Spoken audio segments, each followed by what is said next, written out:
Installation of horizontal spool pin.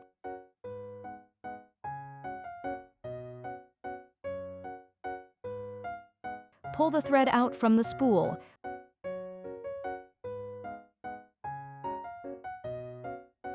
Wind thread clockwise around bobbin winder tension discs. Thread bobbin and place on spindle. Push bobbin spindle to right.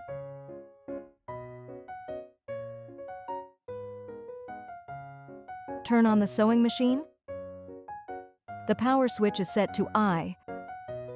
Step on foot control pedal.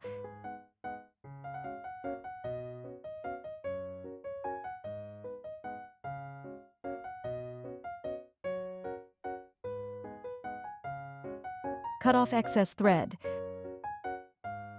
Push bobbin spindle to left and remove it. Insert the bobbin in the bobbin case with the thread running. Pull the thread through the slit. Pull out about 6 inches of thread and attach the bobbin cover plate.